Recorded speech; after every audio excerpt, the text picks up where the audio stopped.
Welcome to the Fit Small Business Xero training course. In this lesson, we're going to cover how to import supplier bills in Xero. To follow along with me, log into your Xero account now or click the link below this video for a free 30-day trial of Xero. You can also click this link to access our full Xero course and other helpful resources. Let's get started. When you purchase big-ticket items such as office furniture or computers, you may receive your purchases first and then pay sometime in the future, depending on the credit terms you have established with your supplier. If you are converting from another accounting software to Xero, then you will most likely have unpaid bills that need to be entered into Xero. It is very important for you to create these open bills in Xero for a couple of reasons. First, you need to have an accurate record of the money that you owe to your suppliers. This is also known as accounts payable. And you also need to have a bill to apply your payment to when it is time to make a payment. It is much easier to import bills into Xero as opposed to manually entering them one by one. In this lesson, we will walk through each step of how to import your bills into Xero. From the Xero dashboard, you want to go ahead and navigate to Accounts and select Purchases. And then let's go ahead and click on the Import button. So here are the 3 steps that we need to complete in order to import the supplier bills into Xero. The first step that you want to take is to go ahead and download the bills template file and save it to your computer. A template similar to this one should have downloaded to your computer. At a minimum, you must provide information for the required fields, which we've indicated here with an asterisk in red. Try to provide as much information as possible to avoid having to complete it later on. Starting with the contact name column, you want to enter the name of the supplier as it appears on the bill. Please note that this is a required field. Email address. Enter the email address of your contact person for the supplier in this column. In these next few columns, you want to enter the remit to address where your supplier would like you to send payments via check and other correspondence. Please note, if the supplier has already been set up in Xero, then you can leave these fields blank. Invoice number. Enter the invoice number that appears on your bill. There is no invoice number. You should create your own for reference later. Please note that this is a required field. Invoice date. In the invoice date column, you want to enter the bill date that appears on your bill using this format: 2 digits for the month, 2 digits for the day, and 4 digits for the year. For the due date column, you want to use the same format as well. Inventory item code.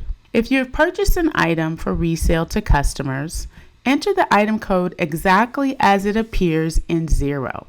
If you have not set up the item code, then you should do that first before importing supplier bills. Click here to access this lesson. Please note that if you've purchased more than one item, you need to enter each item on a separate line in this spreadsheet and complete all of the required fields.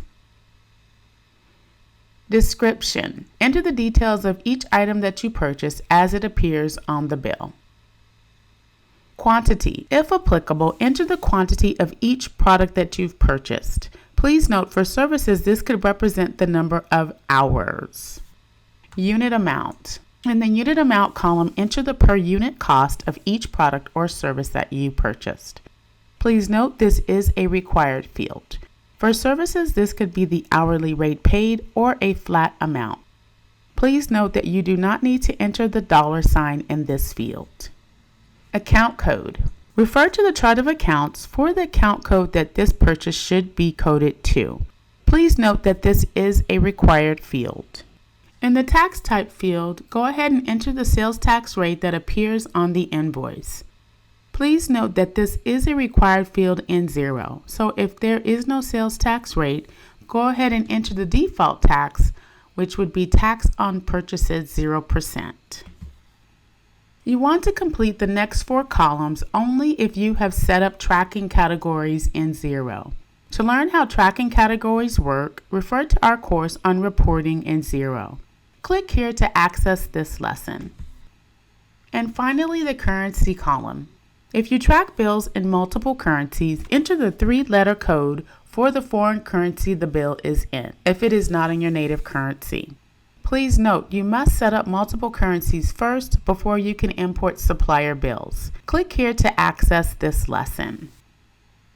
Now, before we proceed to importing this data into Xero, I'd like to share a few tips with you about importing supplier bills. Tip number 1, do not combine customer invoices and bills on the same template. Customer invoices must be imported separately using the invoice template. For more information, you can click here to access this lesson. Tip number 2, do not make any changes or rearrange the header row. That is this first row here. Tip number 3, while you can delete any columns that you do not have information to import, I recommend that you leave them. There is no harm in doing so. Tip number 4, if you have already set up supplier contacts in Xero, be sure to enter the name of the supplier exactly as it appears in Xero in the supplier contacts field. Otherwise, Xero will assume it is a brand new supplier and it will set it up again. Tip number 5, if you have already set up supplier contacts in Xero, there is no need to complete the PO address fields unless you would like to make changes. That is these fields here. Any information entered in the template in these fields will override the contact details that you currently have set up in Xero. Tip number 6, for bills with more than one line item, each line item must include the same invoice number and currency for multi-currency. This will allow Xero to ensure each line item shows up on the bill along with the correct totals. Let's return to the import screen now and import our data. Back on the import screen in Xero, we just completed step number 2 where we put our information into the template, and now we are ready for step 3, which is import the updated template file into Xero. So you want to go ahead and click the Browse button to locate the file that you want to import. Once you select the file, you should be able to see the file name to the right here. Once you see your file name here to the right, we want to go ahead and do a couple more things here. So there are a couple of questions that we need to answer in order to assist Xero in handling contact address details and sales tax. So the first question here that we are asked is, would you like to update contact address details? As we just discussed, if you have already set up the supplier contact in Xero, then there is no need to include address details in this template unless you want to update the information that was previously entered during setup. So in this example, we'll select No, Ignore All Address Details.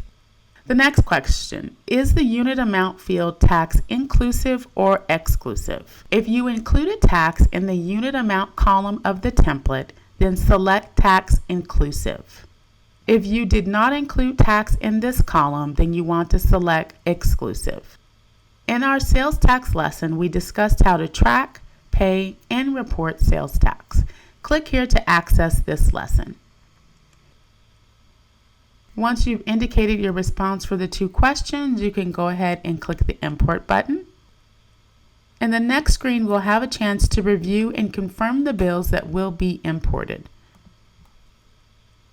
So from this screen, Xero is letting us know that there are a total of 7 bills that will be imported into Xero. Luckily, we have no errors. So basically in this section, make sure that the total number of bills in this section agrees with the total number of bills in your spreadsheet. If it does not, you will see a notification in this section for any errors for the bills that will not import, along with an explanation of what the issue is. Please note all bills will import in a draft status. This simply means that the bills will have to be approved after they have been imported. You can give certain users permission to approve bills. We will discuss this in more detail in the lesson on how to invite users. Click here to access this lesson. If you are ready to proceed with the import, select the Complete Import button here. If for some reason you need to go back and make changes, go ahead and click the Go Back button. So we'll go ahead and select Complete Import. And we've received the notification here that 7 new draft bills have been imported here. So since this was a success, we see all of the bills that we just imported, and they are on the Draft tab here. So at this point, you can review, edit, or approve the bills. That wraps up the lesson on how to import supplier bills into Xero. To access our full Xero course or any of the other lessons in this series, click this link. You can also find a link below this video for a free 30-day trial of Xero. If you have feedback about this course or if you have any questions, please leave a comment below. Also, don't forget to subscribe.